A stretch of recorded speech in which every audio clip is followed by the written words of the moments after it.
1000 to 559 BC, recovery from the late Bronze Age collapse. As we take a look around in the year 1000 BC, many of the regions later conquered by the Persians were in relative disarray. And even when counted among the smaller powers during this chaotic period, the Persians themselves were for the time being insignificant.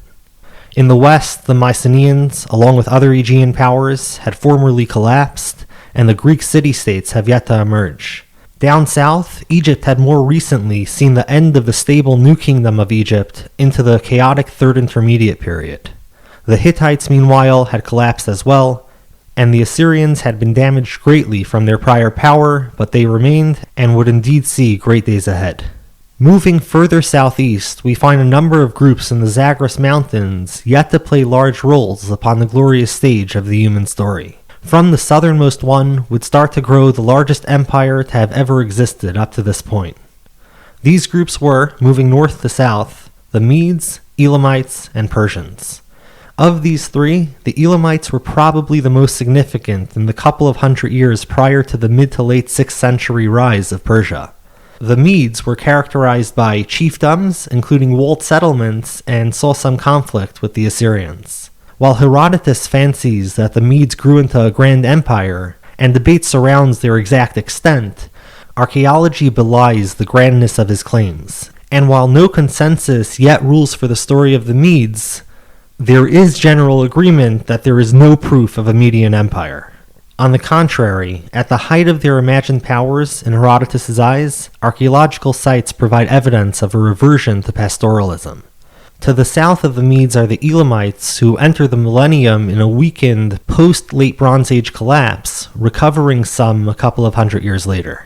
The north to south story is a bit more complicated, as it appears that both to the south and to the north of the Elamites, we have Persians. To the north, in the central Zagros, we have Parsua, though this got swallowed up across time and their presence disappears.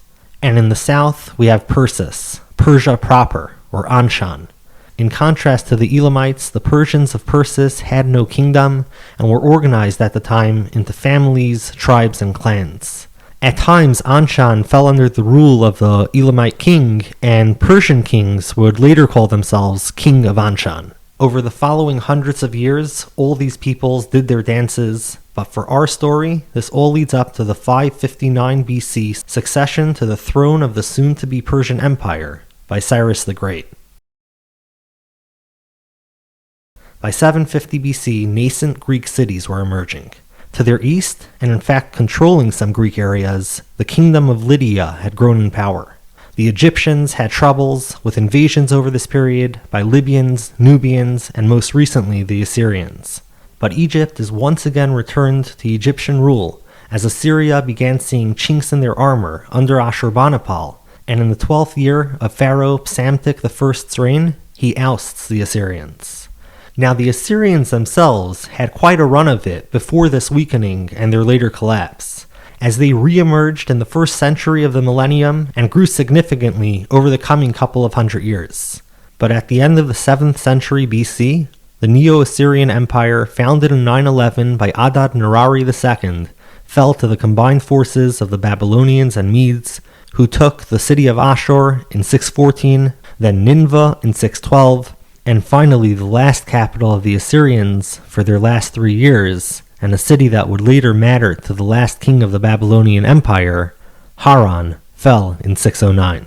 Babylon had never been an easy subject of the Assyrian Empire to begin with, and had broken off earlier with the former Assyrian general Nabopolassar securing Babylonian independence and becoming king in 626 BC.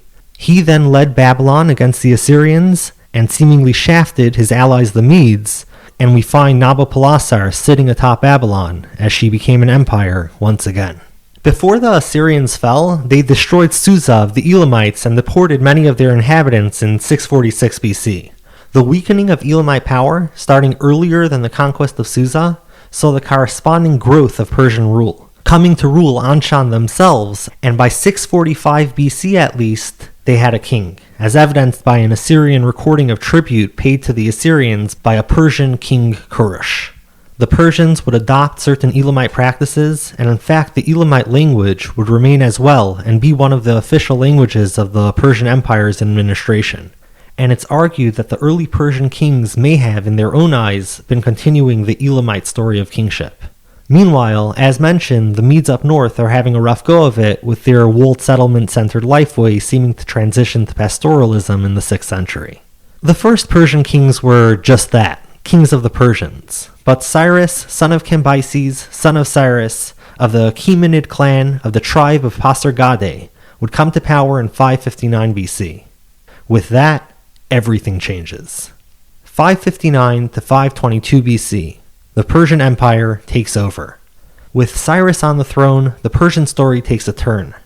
Cyrus conquered the Medes by 550, and in an act that would come to reflect the broader political approach, instead of killing the king Astyages, who you see in chains on the left over here, he not only let him live, he honored him.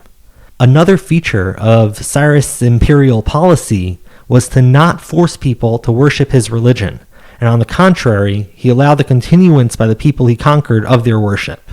Interestingly, the earlier Assyrians, whose god Ashur provided their very ideological impetus to imperialism, also didn't prevent those conquered, even those conquered and deported to new areas, from worshipping their religions. Following Cyrus' conquest of the Medes, Croesus of Lydia invaded. Cyrus felled the autonomous kingdom of Lydia in 546. Thereto, the king Croesus was taken and remained alive, and was in fact made a member of King Cyrus' entourage. But as Cyrus left the Lydians and headed east, the Lydians rebelled with help from the Ionians. Cyrus came back and re-established Persian rule over Lydia. With Persia having conquered many of the relatively minor powers of the region it would come to rule, the two largest powers remained: the more significant Babylon, and the longtime powerhouse farther west, Egypt. It's to the Neo-Babylonian Empire that Cyrus turned his sight next. We met the Neo-Babylonians earlier, as they, along with the Medes, ended the Neo-Assyrian Empire. At this point, the Neo-Babylonian Empire was under the rule of Nabonidus, an interesting fellow in that he was particularly fond of the moon god Sin, and early in his reign he started fancying Sin as more significant than Marduk, and was offended on behalf of Sin on account of his people not showing Sin the proper respect. Some Mardukian priests were undoubtedly not very fond of this. The extent of discontent amongst Babylonians, or even in the more limited circles of particularly influential Babylonians, is unclear. But as we'll soon see, Cyrus definitely played up this story of Nabonidus' worship of the god Sin as significant. Nabonidus was born in Haran to a mother rather fond of Sin, and he lived through the destruction of Sin's temple there. He eventually became king of Babylon, and he liked Sin. He rebuilt Sin's temple in Haran, and across time, Nabonidus came to show more disrespect to the traditional superior place for Marduk in the Babylonians' world of gods. Sin is really the superior one. What did the people not get about that? He even neglected the cosmos ordering Akitu festival for numerous years towards the end. The Babylonians proved a more difficult conquest than the Lydians and Medes, and Persian conquest may have been aided by Babylonian discontent. Conquer Babylon Cyrus's forces did, and the Cyrus Cylinder, containing a declaration in the name of Cyrus, describes Marduk as having sought out a righteous king to re-establish proper order in the face of the wayward Nabonidus, and indeed Marduk found that king and, quote, called out his name, Cyrus of Anshan, unquote. But once again, despite Nabonidus' sin of simping before Sin, Cyrus did not kill Nabonidus. And on the cylinder, Cyrus presents himself to the Babylonians with numerous titles, including titles that are of the Mesopotamian tradition, such as King of Sumer and Akkad, King of the Four Corners, and King of the World. He also allowed numerous groups that had been banished to Babylon to return to their former lands. Cyrus realized further conquests in Central Asia, and he began planning an attack on Egypt, the last major regional power. But for Cyrus, alas, his story ends when he dies in 529 BC, and we meet his son and successor, Cambyses. Cambyses had previously been put in charge of Babylon, named King of Babylon in Babylonian documents, and he's even named as co-ruler with Cyrus in some documents near the end of Cyrus's reign. Cambyses continued in his father's vision as he leered across the desert towards Egypt. The Saite dynasty had recently returned Egypt to native rule, and as Cyrus and then Cambyses planned, the Saite pharaoh Amasis was on the throne. Amasis, an apparently pro-Greek pharaoh who had helped rebuild the temple of Apollo at Delphi, would die in 526, shortly before the Persians invaded. With Amasis' death, his son Psamtik III arose to the now once again in peril Egyptian throne.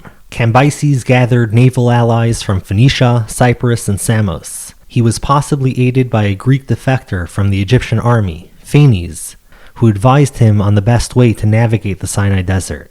Cambyses invaded Egypt in 525 BC. He convincingly defeated Egypt's forces in the Delta region before Psamtik retreated to Memphis, where he was shortly thereafter defeated.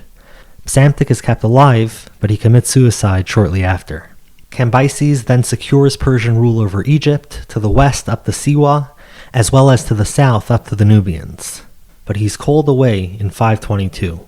But before we get to that, let's consider a stele from 524, which shows him worshipping the dead Apis bull and wearing the pharaoh's garb. A legend on the sarcophagus of the Apis bull that died in 524 BC declares that Cambyses made it, quote, as his monument to his father, Apis Osiris, unquote. Contradicting what Herodotus tells us, he seemingly followed in Cyrus's footsteps with taking up the kingship of the new Persian subject state as the traditional way of Egypt would have it, and without, as Herodotus would have it, looting temples and wounding the Apis bull before it was buried by the priests without Cambyses' knowledge. Like his father, the king of the Four Corners, the king of Sumer and Akkad, and chosen by Marduk, Cambyses was titled the traditional king of Upper and Lower Egypt and the descendant of Re, Horus, and Osiris. Cambyses was still in Egypt in 522 BC, but his attention was called eastward as rebellion broke out in March. On his way to put down the rebellion, he died.